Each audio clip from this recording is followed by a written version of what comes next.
Netflix does not have the best track record when it comes to its quote-unquote original anime content. There are some that are actually pretty damn good with gripping stories, great animation, and memorable characters. Then there are some that are absolute dog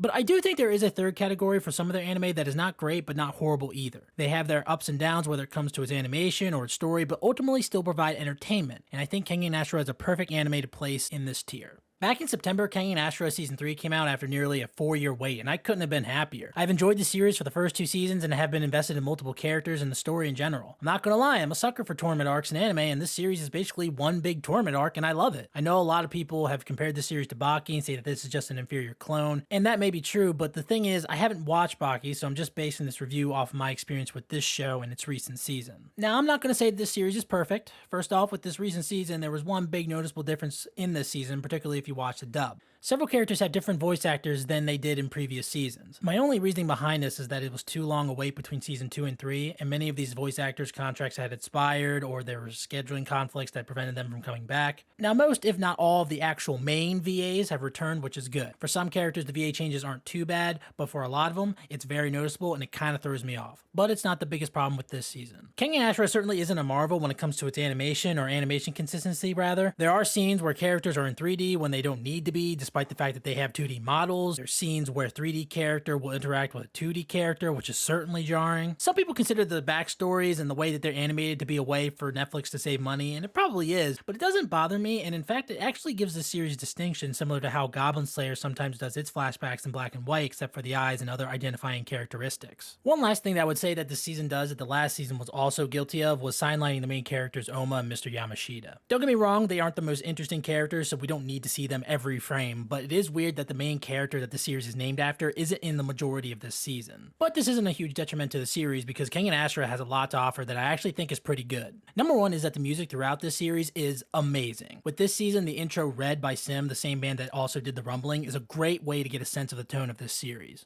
Even if you don't watch the series, at least check out this song and some of the other pieces of the soundtrack because it is awesome. Number two is the wacky cast of characters that this series has. Again, not all the characters are complex and interesting, but there are certainly a wide range of characters in this series. You got serious characters, you got crazy characters, annoying characters, lovable characters. This is one of the few anime series I've watched where I haven't complained about having an almost unnecessary amount of characters, because I'm just so enthralled by every kind of stupid and crazy backstory every character has and their unique fighting style. Which leads to my next positive point, which is the actual meat of the show, which is the fighting. Not only are a lot of these fights gruesome, but with every new and unique character, you also get a unique fighting style. There is a plethora of fighting styles you get to see in this series, from sumo and karate to pro wrestling to baritsu. And what's great about it is that when two different fighting styles clash, it provides variation with each fight so that the fighting doesn't get stale and predictable, and with each new matchup, you get new and exciting ways that fights play out. Finally, one thing that I like about this show is that this tournament hasn't been super predictable. Besides fights involving Oma, there have been matches that have happened that I didn't expect and was shocked by the result, and I appreciate shows that can keep me guessing. Overall, Kengan Ashura I think is a neat little anime, and I'm super excited to see how this series wraps up with its final season coming out later this year. And I hope that this video will encourage some of you to either give this series a shot or another shot, or check out the soundtrack at least. Seriously, the OP is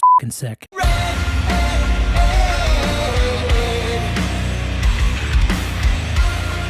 But ultimately, I hope all of you can understand at least why I like this series. So thank you so much for watching the video, and I will see you guys next time.